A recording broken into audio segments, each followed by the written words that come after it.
الحمد لله نحمده ونستعينه ونستغفره ونؤمن به ونتوكل عليه ونعوذ بالله من شرور أنفسنا ومن سيئات أعمالنا من يهده الله فلا مضل له ومن يضلله فلا هادي له ونشهد أن لا إله إلا الله وحده لا شريك له ونشهد أن سيدنا ومولانا محمدا عبده ورسوله وصلى الله تعالى عليه وعلى آله وأصحابه أجمعين أما بعد. قال رسول الله صلى الله عليه وسلم: التائب من الذنب كمن لا ذنب له. جو شخص گناہ سے توبہ کر لیتا ہے وہ شخص ایسا ہے کہ جیسے اس کا کوئی گناہ نہیں. گناہ میل ہے، گندگی ہے، کپڑا میلا ہو جاتا ہے، گندا ہو جاتا ہے، ہم اسے سرف صابن سے دھلتے ہیں اور پھر وہ کپڑا صاف ہو جاتا ہے. ایسا ہو جاتا ہے کہ جیسے اس میں گندگی تھی نہیں. تو مسلمان اگر گناہ کرتا ہے، گناہ کرنے کے بعد وہ اللہ تعالیٰ کی بارگاہ میں توبہ کر لیتا ہے تو وہ ایسا ہو جاتا ہے جیسا کہ دھلا ہوا کپڑا ہے اور اس میں گندگی نہیں ہے. تو اس مومن میں گویا کہ گناہ نہیں. میں نے 2 دن سے آپ کے سامنے گناہ اور اپنے کو استغفار سے قریب کرنے کا مضمون بیان کیا. آج میں اسی مضمون کو آگے بڑھا کر کے توبہ کی شرطیں آپ کے سامنے بیان کروں گا اور 1-2 وہ واقعات بنی اسرائیل کے جو مسلم شریف میں اور بخاری شریف میں بیان کیا گیا ہے توبہ کا اور استغفار کا، اس کو بیان کروں گا. پھر اخیر میں ایک مسئلے سے متعلق آپ سے گفتگو کروں گا. توبہ کسے کہتے ہیں؟ توبہ کی تعریف کی ہوئی ہے: ترک معصیت اللہ الی طاعت اللہ، الرجوع من معصیت اللہ الی طاعت اللہ، کہ اللہ کی نافرمانی کو چھوڑ کر کے اللہ کی فرما برداری کی طرف بندے کا لوٹ جانا. یہ ہے توبہ. توبہ یہ توبہ کے معنی لوٹنا، رجوع کرنا، کسی کے پاس جانا. ایک ہے استغفار. استغفار کے معنی معافی مانگنا. معافی مانگنا یہ استغفار ہے. اور توبہ کے معنی لوٹ کر کے جانا. مثال کے طور پر کہ کوئی ایک آدمی ہے، ملازم ایک فیکٹری میں، اس نے کوئی غلطی کی، اپنے آنر کے خلاف اس نے کچھ سخت جملے کہہ دیے. تو اب اس کے دل میں شرمندگی ہوئی کہ یہ آنر ہے ہمارا، پورے مہینہ ان کے پاس کام کرتا ہوں اور یہ اسی کا ہاتھ کا دیا ہوا پیسہ پھر اپنے گھر میں لے جاتا ہوں، ہمارا گھر چلتا ہے. تو وہ شرمندہ ہوا اور شرمندہ ہو کر کے آنر کے پاس پہنچا. تو یہ پہنچنا یہ توبہ ہے. تو بندہ جب اللہ کی نافرمانی کر رہا ہے تو اس کو شرم ہوئی، تو شرمندہ ہو کر کے وہ اللہ کے پاس جاتا ہے. یہ ہے توبہ. اب اس میں آپ نے سن لیا کہ جب وہ اللہ کے پاس جاتا ہے، آنر کا نافرمان ملازم آنر کے پاس آتا ہے تو کس لیے آتا ہے، کس کیفیت کے ساتھ آتا ہے؟ شرمندگی کے ساتھ آتا ہے. تو توبہ کی اولین شرط ہے شرمندہ ہونا، گناہ پر شرمندہ ہونا. دوسری چیز اسی کے اندر موجود ہے کہ وہ نافرمان آنر کے پاس آ رہا ہے، بندہ مسلمان نافرمانی کر کے اللہ رب العزت اپنے مالک الملوک کے پاس آ رہا ہے، تو وہ یہ ارادہ کر کے آ رہا ہے کہ آئندہ نہیں کروں گا، کیونکہ اگر آنر کے پاس جا رہا ہے، دل کے اندر ارادہ ہے کہ آئندہ پھر موقع ملے گا تو پھر اس کے خلاف بولوں گا، تو پھر وہ توبہ کہاں ہے؟ تو بندہ اللہ تعالیٰ کے پاس آ رہا ہے تو وہ یہ ارادہ کر کے آ رہا ہے کہ آئندہ گناہ نہیں کروں گا، آئندہ نافرمانی نہیں کروں گا، آئندہ بے ادبی نہیں کروں گا۔ تو توبہ میں ایک ہے شرمندہ ہونا، اور ایک یہ طے کرنا کہ آئندہ گناہ کی طرف نہیں لوٹنا ہے۔ الرجوع من معصیت اللہ الی طاعت اللہ، اللہ کی نافرمانی چھوڑ کر کے اللہ کی فرمانبرداری کی طرف آ جانا، یہ ہے توبہ۔ اور توبہ کے اندر دو باتیں تو ویسی ہی پالی گئی اور آپ نے اس کو سمجھ لیا ہوگا۔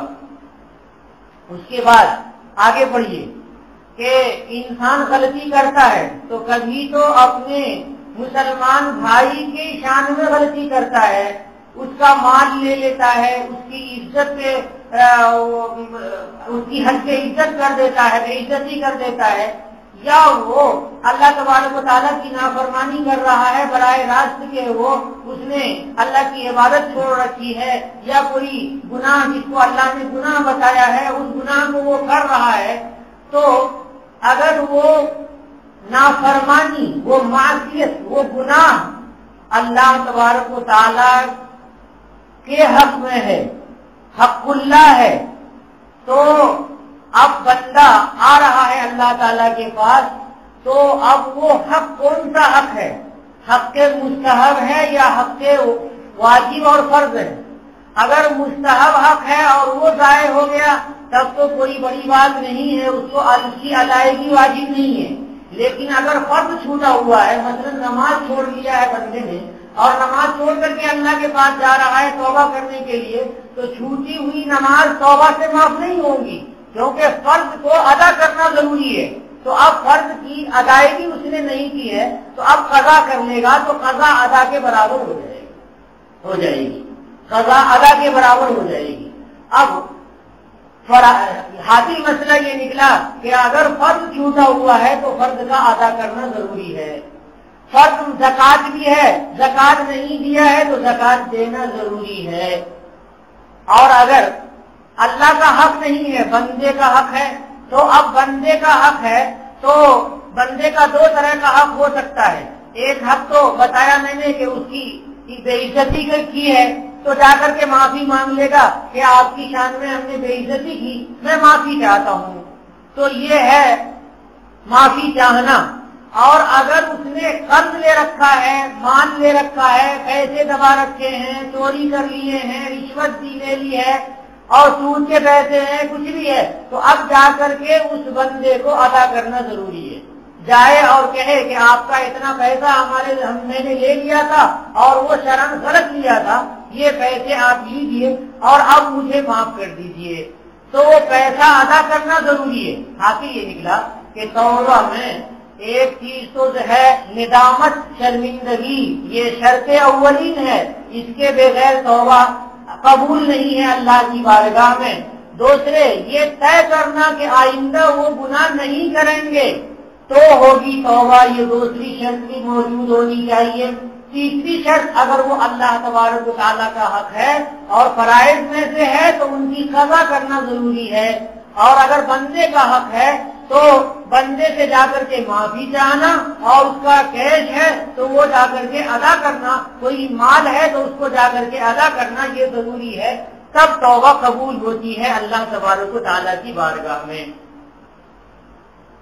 کبھی کسی انسان کی غیبت کرتا ہے، کسی شخص کی غیبت کرتا ہے تو وہ بات اس شخص تک پہنچ جاتی ہے جس کی غیبت کی ہے اس نے، تو اگر اس شخص تک پہنچ گئی ہے بات تو جا کر کے معافی مانگنا پڑے گا، اور اگر اس شخص تک بات نہیں پہنچی ہے اور بندہ توبہ کر رہا ہے اللہ تعالیٰ سے، تو ایک طرف اللہ تبارک و تعالیٰ سے توبہ کرے گا کہ اے اللہ ہمارے گناہ کو معاف فرما دیجیے، اور دوسری طرف ایک طرف تو وہ اللہ تبارک و تعالیٰ سے توبہ کرے گا کہ اے اللہ تعالیٰ ہماری جو خطا ہوئی ہے، اے اللہ ہماری اس خطا کو معاف فرما دیجیے۔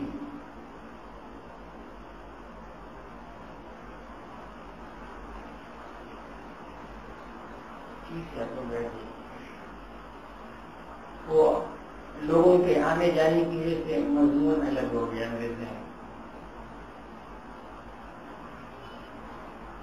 میں توبہ کا مضمون بیان کر رہا تھا کہ توبہ کی شرطیں، پہلی شرط ندامت اللہ کی بارگاہ میں، دوسری شرط آئندہ گناہ نہیں کریں گے. یہ میں کیوں کئی مرتبہ کہہ رہا ہوں، 4 مرتبہ 5 مرتبہ کہہ رہا ہوں کہ میں اپنے دل کو سمجھا رہا ہوں کہ اے جی جب تو توبہ کرے گا تو ان شرطوں کو پورا کر. اور آپ سے یہ کہتا ہوں کہ اے میرے بھائیوں، اس پاک مہینے میں توبہ ایسے ہی کرو، انہی شرطوں کے ساتھ کرو.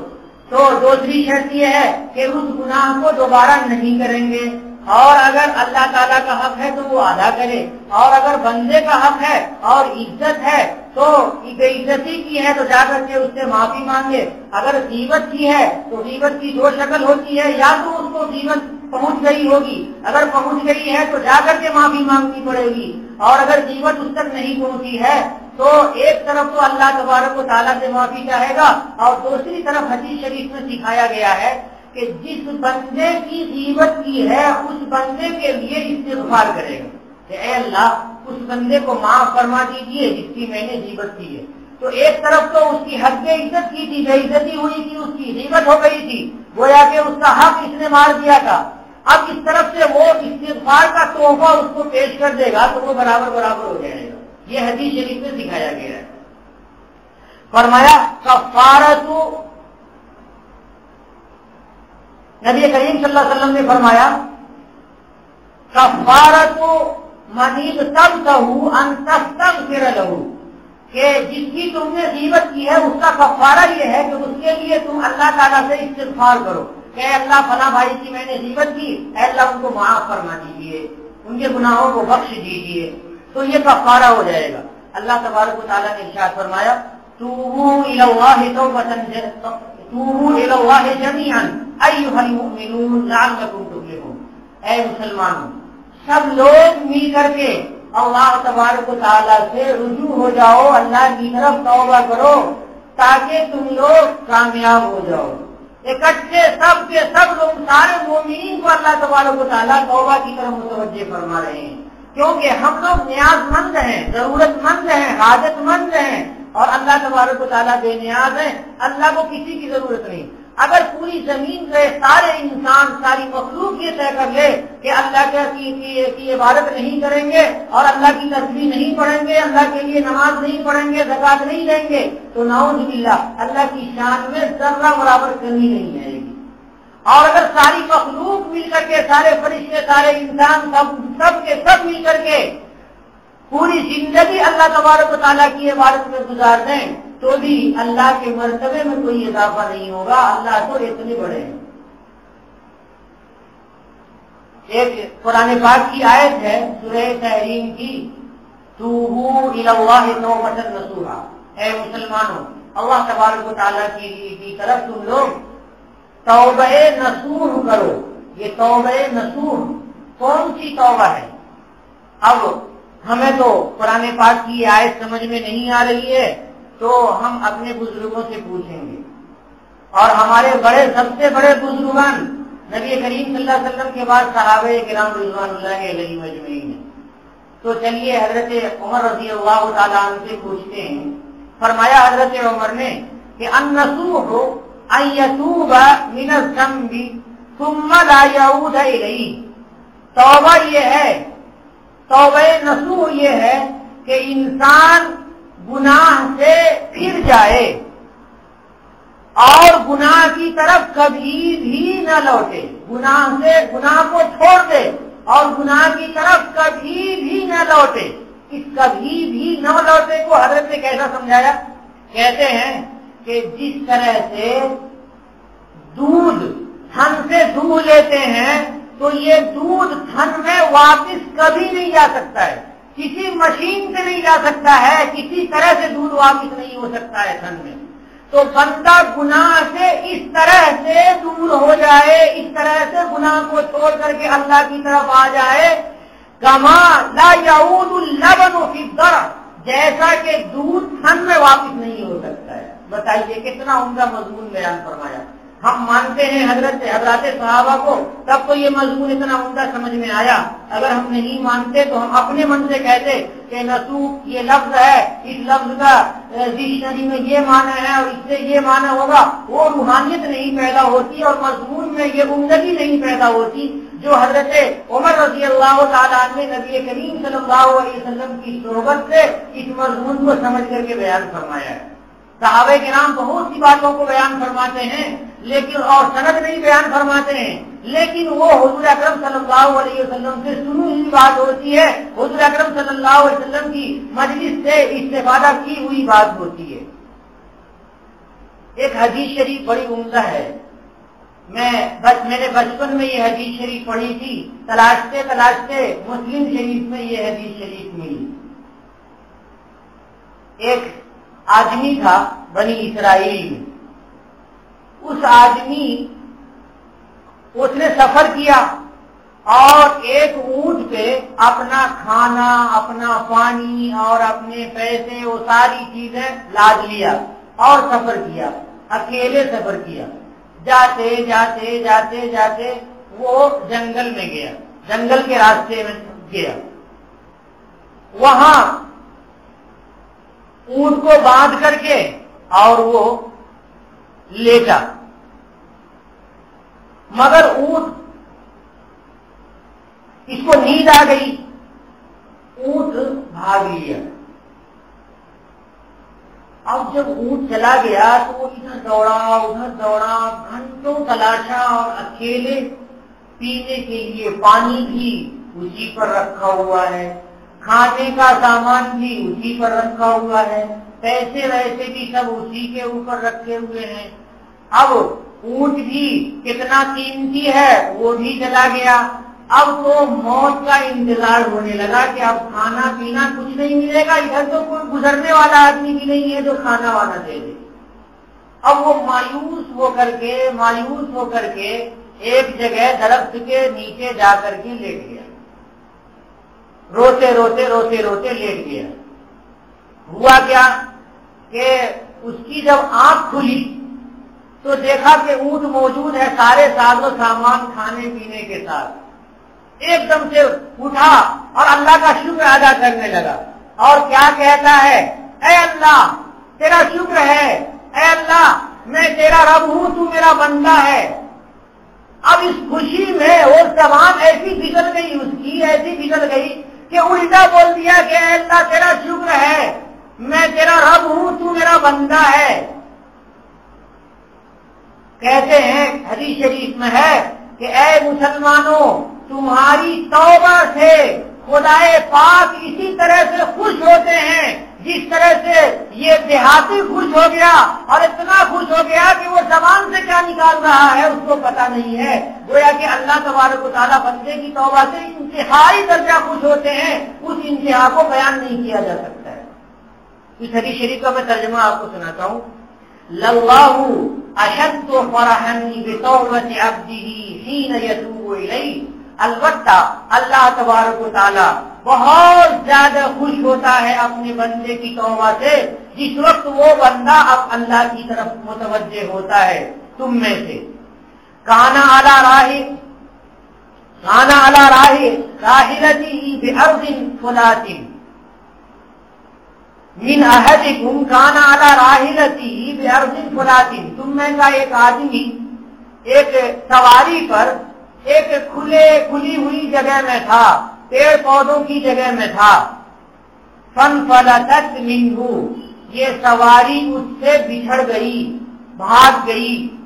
وعلیہا طعامہ وشرابہ، اسی سواری پر، اسی اونٹ پر اس کا کھانا بھی تھا، اس کا پینا بھی تھا. بہت تلاشا نہیں ملا. فأیس منہا، تو اس سواری سے وہ مایوس ہو گیا. فأتی شجرۃ فاضطجع فی ظلھا، ایک درخت کے پاس آیا اور درخت کے پاس لیٹ گیا. وقد أیس من راحلتہ، اس حال میں کہ وہ اپنی سواری سے بالکل مایوس ہو گیا تھا اور وہ موت کا انتظار کر رہا تھا کہ اب تو مرنا ہی ہے، یہاں پر کوئی شکل نہیں ہے کہیں بھاگ کر کے جانے کی. فبینما ہوا کذالک، وہ اسی در میں اسی حالت میں تھا اذ هو بها قائمۃ عنده کہ اچانک وہ دیکھتا ہے کہ سواری اس کے سامنے کھڑی ہے. فأخذ بختامها جا کر کے اس کی لگام کو پکڑ لیا اور پھر کہا من شدت الفرح نہایت خوشی میں کہا اللہم انت عبدی وانا ربک اے اللہ تو میرا بندہ ہے اور میں تیرا رب ہوں. کہتے ہیں اخطا من شدت الفرح وہ بہت زیادہ خوش ہونے کی وجہ سے اس نے غلطی کی. یہ مسلم شریف کی روایت ہے. ایک دوسری روایت ہے ایک آدمی کبھی کبھی آدمی اتنے گناہ کر لیتا ہے کہ مایوسی کے عالم میں ہوتا ہے کہ اب تو میرے لیے معافی ہو ہی نہیں سکتی. لیکن نہیں اے مومنو اللہ تبارک و تعالی ہمارے جتنے بھی گناہ ہو جائیں اس سارے گناہ سے آگے رحمت والے ہیں کرم والے ہیں اور فضل والے ہیں. اللہ کی رحمت زیادہ بڑی ہے ہمارے گناہوں کے مقابلے میں. اس لیے کتنا ہی بڑا کوئی گنہگار ہو ایسا نہیں کہ اللہ تبارک و تعالیٰ کے یہاں معافی نہیں ہو سکتی ہے. معافی کے لیے جو شرطیں ہیں وہ شرطیں پوری کرنی پڑیں گی. یہ روایت لکھی ہوئی ہے کہ بنی اسرائیل میں ایک آدمی تھا اور اس کا کام کچھ نہیں تھا. تلوار لیے رہتا تھا, کٹا لیے ہوا ہوتا تھا اور گھومتا رہتا تھا. اس کو مار دیا, اس کو قتل کر دیا, اس کو چھرا مار دیا اور ایسے ہی چل رہا تھا. اس کی زندگی ایسی ہی تھی. ہوتے ہوتے ہوتے ہوتے اس نے 99 آدمی کو قتل کیا. اس کے بعد سوچا کہ اب تو بڈھا ہو رہا ہوں, اب کیا کروں؟ توبہ تو اب میری ہوگی نہیں, مسئلہ پوچھنا چاہیے. تو لوگوں سے کہا کہ بتاؤ کہ روئے زمین سے سب سے بڑا عالم کون ہے, اس سے میں اپنا مسئلہ پوچھوں گا.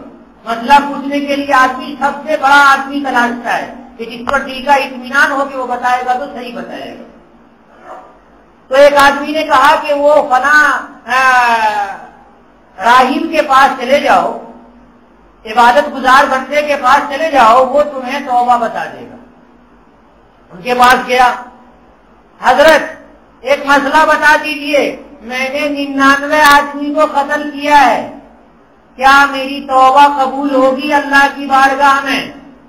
انہوں نے کہا ارے 99 قتل کر کے اور آیا ہے توبہ کرنے کے لیے, 70 یہ کھا کر کے بلی چلی ہے کو جا تیری توبہ قبول نہیں ہوتی. اس نے کہا اوہو میری توبہ قبول نہیں ہوتی تو کیا کروں؟ سامنے اس کو گولی مار دیا. وہ عبادت گزار بھی وہیں پر گر کے مر گیا.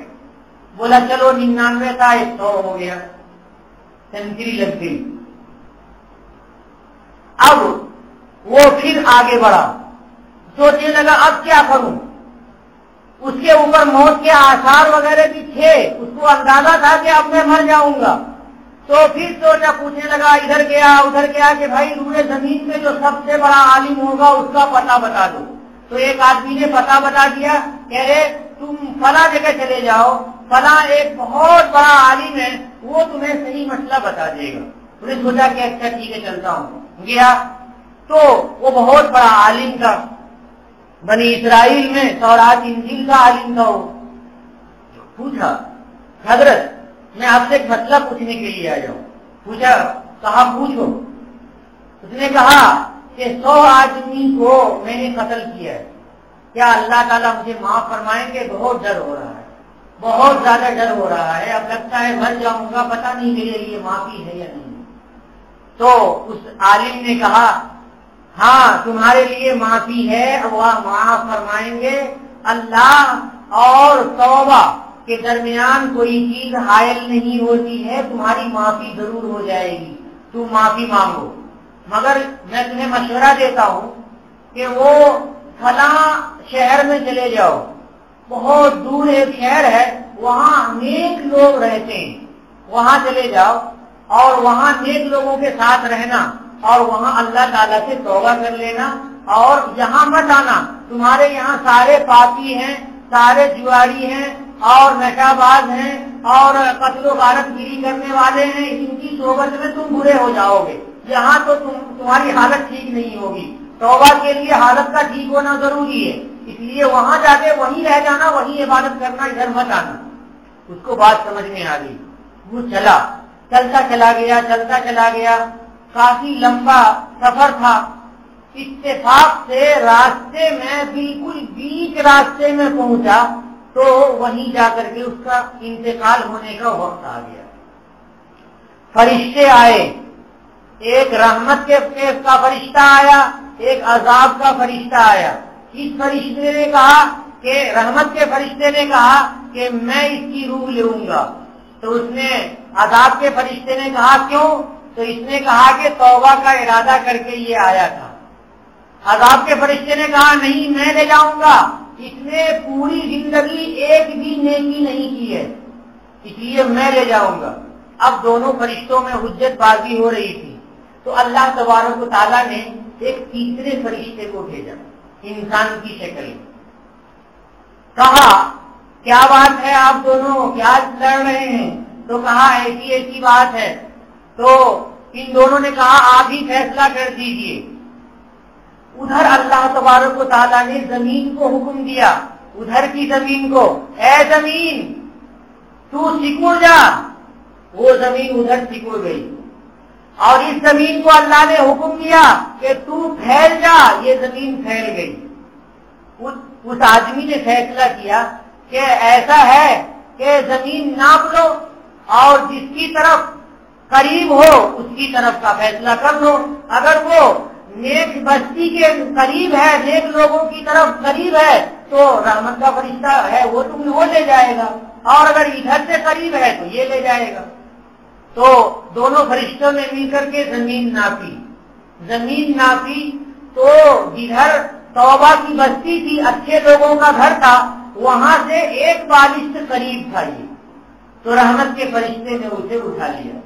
حدیث شریف میں یہ بھی لکھا ہوا ہے کہ مرنے کے وقت میں اس نے کوشش کی کہ قدم تو نہیں بڑھ رہا ہے، کسی طرح سے گھسٹ کر کے ادھر ہو جائیں، تو اس گھسٹنے کی وجہ سے بھی وہ ایک بالشت ادھر قریب ہو گیا۔ یہ روایت بھی بخاری اور مسلم دونوں میں ہے، میں آپ کو پڑھ کر کے سناتا ہوں۔ کان فی من کان قبلکم رجل، تم سے پہلے ایک آدمی تھا، قاتل 99 نفسا، 99 انسان کو انہوں نے مار ڈالا تھا۔ فسأل عن عالم اہل الارض، تو اس نے پوچھا لوگوں سے کہ روئے زمین پر سب سے اچھا عالم کون ہے؟ فدل علی راہب، تو ایک راہب کا پتہ اسے بتا دیا گیا، تو اس راہب کے پاس پہنچا تو اس نے کہا انہو قتل 99 نفسا فہل لہ من توبہ، کہ اس نے 99 آدمی کو قتل کیا ہے تو کیا اس کی میری کوئی توبہ ہے؟ تو راہب نے کہا نہیں، توبہ نہیں ہے۔ تو اس نے فوراً تلوار اٹھائی اور راہب کو مار دیا۔ فکمل بہ 100، تو اس نے 100 پورے کر لیے۔ ثم سأل عن عالم اہل الارض، پھر آگے گیا اور پوچھا کہ روئے زمین پہ کوئی سب سے بڑا عالم ہے؟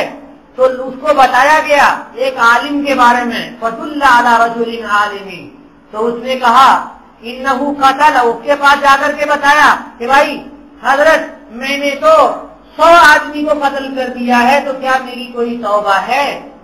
تو اس نے کہا، عالم صاحب نے کہا ہاں ومن یحول بینہ وبین التوبہ، کون سی چیز ایسی ہے جو اللہ کے درمیان اور توبہ کے درمیان بیچ میں آ جائے؟ بندہ جب توبہ کرتا ہے تو اللہ ضرور توبہ اس کی قبول فرماتے ہیں، لیکن تمہیں مشورہ دے رہا ہوں، انطلق الی ارض کذا و کذا، فلاں زمین سے فلاں گاؤں میں چلے جاؤ، فإن بها اناسا یعبدون اللہ، وہاں پر بہت سے لوگ رہتے ہیں جو اللہ تعالیٰ کی عبادت کرتے ہیں، قتل و غارت گیری نہیں کرتے ہیں، فاعبد اللہ معہم، انہی کے ساتھ تم اللہ کی عبادت کرو، ولا ترجع الی ارضک فإنها ارض سوء، اور اپنے گھر کی طرف، اپنے گاؤں کی طرف کبھی نہیں لوٹنا کیونکہ یہ تمہارا گاؤں برے لوگوں کا گاؤں ہے۔ فانطلق، وہ گیا، حتی اذا نفخ الطریق اتاہ الموت، کہ جب وہ بالکل بیچ مسافت پہ پہنچ گیا تو وہاں پر موت آ گئی، موت حاضر ہو گئی۔ فخصمت فیہ ملائکۃ الرحمت و ملائکۃ العذاب، تو عذاب اور رحمت کے فرشتے نے آپس میں مباحثہ کر لیا، جھگڑ لیا۔ رحمت کے فرشتے نے کہا جاء تائبا مقبلا بقلبہ الی اللہ، رحمت کے فرشتے نے کہا یہ تو توبہ کرنے کے ارادے سے آیا اور اللہ کی طرف متوجہ ہونے کے ارادے سے آیا اور دل سے وہ توبہ چاہ رہا تھا۔ وقالت ملائکۃ العذاب، عذاب کے فرشتے نے کہا انہ لم یعمل خیرا قط، اس نے تو ایک پیسہ کوئی نیکی نہیں کیا اس لیے میں لے جاؤں گا۔ فاتاہم ملک، ان کے پاس ایک تیسرا فرشتہ آیا، فی صورت آدمی، انسان کی شکل میں وہ آیا۔ فجعلوا بینہم حکما، تو ان دونوں فرشتوں نے، ان سب نے ان کو، یعنی جو انسان کی شکل میں فرشتہ آیا ان کو فیصل بنا لیا، قاضی بنا لیا کہ آپ فیصلہ فرما دیجیے۔ فقال قیسوا ما بین الارضین، دونوں زمینوں کے درمیان ناپ لو، فإلی ایتہما کان ادنی فہو لہ، تو جدھر زیادہ قریب ہوگا اس کا فیصلہ ہو جائے گا، وہ لے کے چلا جائے گا۔ فقاسوا فوجدوا ادنی الی الارض التي اراد، تو دونوں فرشتوں نے ناپا تو زیادہ قریب پایا اس گاؤں کے، اس بستی کے جدھر وہ جانے کا ارادہ کیا تھا۔ فقبضته ملائکۃ الرحمہ، تو رحمت کے فرشتے نے اسے قبضہ، اس کی روح کو قبض کر لیا اور اس کی مغفرت ہو گئی۔ اس واقعے سے بتانا کیا ہے؟ بتانا یہ ہے کہ اللہ کی رحمت سے مایوس نہیں ہونا چاہیے بندے کو، اللہ کی رحمت سے بندے کو مایوس نہیں ہونا چاہیے۔ انسان بہت گناہ کرتا ہے، بہت گناہ کرتا ہے، لیکن اس کے گناہ کے معافی کے اسباب بھی اللہ تبارک و تعالیٰ نے بہت سارے عنایت فرما دیے ہیں۔ 10 اسباب ایسے ہیں جن اسباب سے انسانوں کے گناہ معاف ہوتے رہتے ہیں۔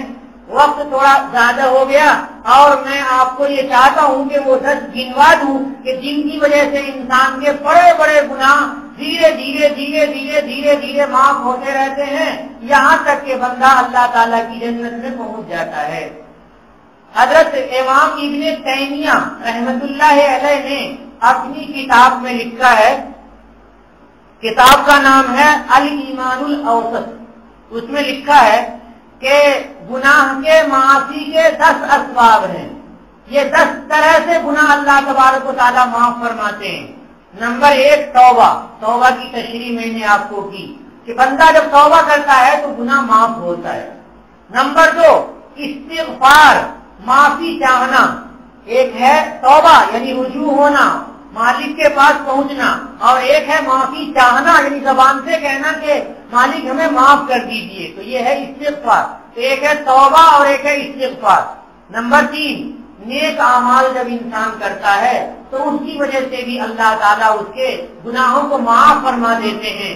قرآن پاک میں آپ نے آیت پڑھی ان الحسنات یذہبن السیئات، کہ نیکیاں برائیوں کو لے کے چلی جاتی ہیں، یعنی برائیوں کو نیکیاں ختم کر دیتی ہیں۔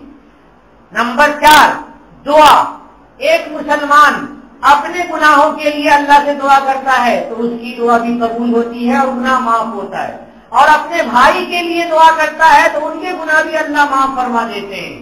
یہ قبرستان چاروں طرف ہے، ان بھائیوں کے لیے بھی جو زندہ مسلمان بھائی ہیں اگر دعا کریں گے تو ان میں جن لوگوں کے گناہ ہوں گے ان کے گناہ معاف ہو جائیں گے۔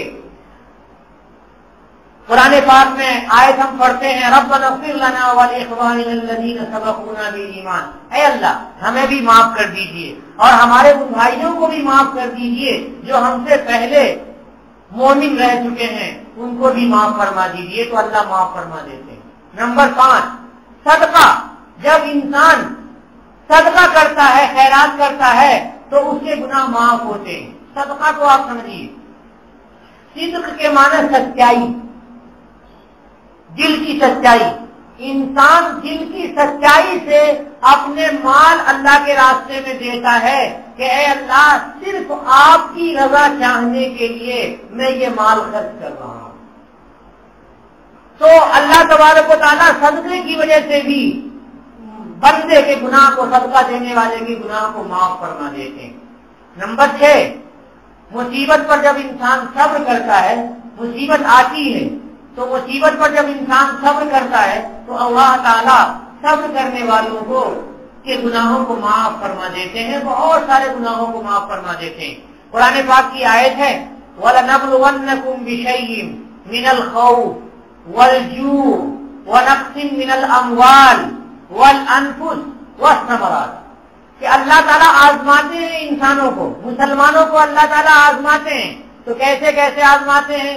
ایک آزمائش تو یہ ہوتی ہے کہ خوف و دہشت طاری ہو جاتی ہے کہ دشمنوں کا خوف کہ فلاں جگہ ایسے دشمن ہیں، فلاں جگہ ایسے دشمن ہیں، ایسے جاؤ گے تو ایسے ہو جائے گا، یہ خوف ہے۔ اس خوف کی وجہ سے بھی اللہ تبارک و تعالیٰ آزماتے ہیں انسان کو۔ والجوع، اور بھوک سے بھی اللہ آزماتے ہیں۔ کہیں انسان ایسی جگہ پھنس جاتا ہے کہ بھوک میں پریشان ہو جاتا ہے، یا کبھی پورے علاقے میں بارش نہیں ہوتی ہے، کھیتیاں نہیں ہوتی ہیں، اور انسان قحط میں پڑ کر کے بھوک میں پریشان ہوتا رہتا ہے۔ اور وَنَقْصٍ مِّنَ الْأَمْوَالِ، اور مالوں کے گھٹنے کی وجہ سے بھی انسان کو آزمایا جاتا ہے۔ بہت سارے جانور پالے ہوئے ہیں، بہت بڑی بڑی فیکٹریاں ہیں، فیکٹریوں میں کوئی گھاٹا ہو گیا اور گھاٹا ہی ہوتا چلا گیا، فیکٹریاں بند ہو گئی، یا جانور بہت سارے پالے تھے وہ ختم ہو گئے، دکان سے تھی وہ دکان ختم ہو گئی، یا پیسہ تھا وہ ضائع ہو گیا۔ یعنی اس طرح سے بھی انسان کے اوپر وقت آتا ہے۔ وَالْأَنفُسِ، اور کبھی جانوں کے بھی نقصانات ہوتے ہیں کہ ادھر بچوں کا نقصان ہو گیا، ادھر بیوی کا نقصان ہو گیا، ادھر کچھ ہو گیا ادھر کچھ ہو گیا، جانوں کے بھی نقصانات ہوتے ہیں، اس سے بھی اللہ آزماتے ہیں۔ وَالثَّمَرَاتِ، پھلوں کے بھی نقصانات ہوتے ہیں۔ کیسے ہوتے ہیں کہ دیکھا تو آم کے بہت سارے پھول آئے ہوئے ہیں، لیکن آم کا پھل آنے کا زمانہ آیا تو اس میں کیڑے لگ گئے، اب آم کی پیداوار ہی نہیں ہوئی۔ یا کھیتی ہے، گیہوں کی کھیتی ہے، مکئی کی کھیتی ہے، جو کی کھیتی ہے، دھان کی کھیتی ہے، چاول کی ساری کھیتیاں ہیں، اور ان کھیتیوں میں غلہ نہیں ہو سکا، تو یہ نقص من الثمرات ہے، اس سے بھی اللہ تعالیٰ آزماتے ہیں۔ تو جب بندہ صبر کیے ہوا رہتا ہے کہ اے اللہ مال ختم ہو گیا، اے اللہ یہ چیز ختم ہو گئی، لیکن آپ کی ذات تو باقی ہے، اے اللہ ہمیں آپ دوبارہ عنایت فرما دیجیے، اور بندہ پھر شرک نہیں کرتا، پھر بندہ کسی غیر سے جا کر کے مانگتا نہیں، جا کر کے قبر کی پوجا نہیں کرتا، وہاں سجدے نہیں کرتا، وہاں نہیں کہتا ہے کہ اے اللہ ہمیں دے دے، اے قبر والے ہمیں دے دے، یہ سب کچھ نہیں کہتا ہے جا کر کے، اور بھی کوئی دوسرے شرک نہیں کرتا ہے، وہ صرف اللہ سے مانگتا ہے، صرف دل سے اللہ سے مانگتا ہے اور صبر کیے ہوا رہتا ہے۔ تو اللہ فرماتے ہیں وَبَشِّرِ الصَّابِرِينَ، صبر کرنے والوں کو بشارت دے دیجئے۔ کیا بشارت دے دیجئے؟ کہ اللہ بدلے میں بھی عنایت فرمائیں گے، اور اللہ اور بندے نے جو گناہ کیے ہوئے تھے وہ سارے گناہ اس کے معاف ہو جائیں گے، اور جب گناہ کے سارے گناہ کا کھاتا خالی ہو جائے گا، سارا معاف ہو جائے گا، تو ثواب اللہ تبارک و تعالیٰ بڑھا دیں گے۔ تو یہ بشارت اللہ تعالیٰ نے دی ہے وَبَشِّرِ الصَّابِرِينَ۔ نمبر 7، قبر میں جب انسان پہنچتا ہے تو قبر اس کو بھیجتی ہے، کبھی کبھی قبر اس کو دباتی ہے، تو اس دبانے کی وجہ سے بھی اس کے گناہ معاف ہوتے ہیں۔ تو قبر میں جو حالات پیش آتے ہیں تو ان حالات سے بھی انسان کے گناہ معاف ہوتے ہیں، اور پھر وہ میدان حشر میں اکٹھا ہوتا ہے، تو میدان حشر میں گرمی ہوگی، شدید ترین گرمی ہوگی، انسان اپنے اپنے گناہ کے لحاظ سے پسینے میں ڈوبا ہوا ہوگا، تو اس وقت بھی اللہ گناہ کو معاف فرمائیں گے۔ نبی کریم صلی اللہ علیہ وسلم کی سفارش ہوگی اللہ تعالیٰ کے دربار میں میدان محشر میں، تو اس سفارش کی وجہ سے بھی مومنوں کے گناہ اللہ تعالیٰ معاف کریں گے۔ اور جب یہ سارے مراحل گزر جائیں گے تو اللہ تعالیٰ اپنی خصوصی رحمت عنایت فرمائیں گے، اور پھر اللہ تعالیٰ گنہگاروں کو معاف فرما دیں گے اور جنت میں داخل فرما دیں گے۔ تو یہ گناہوں کے ختم ہونے کے 10 اسباب علامہ ابن تیمیہ رحمۃ اللہ علیہ نے اپنی کتاب میں بیان فرمائی ہے۔ یہاں پر یہ مضمون پورا ہو گیا۔ اگر آپ کو اجازت ہے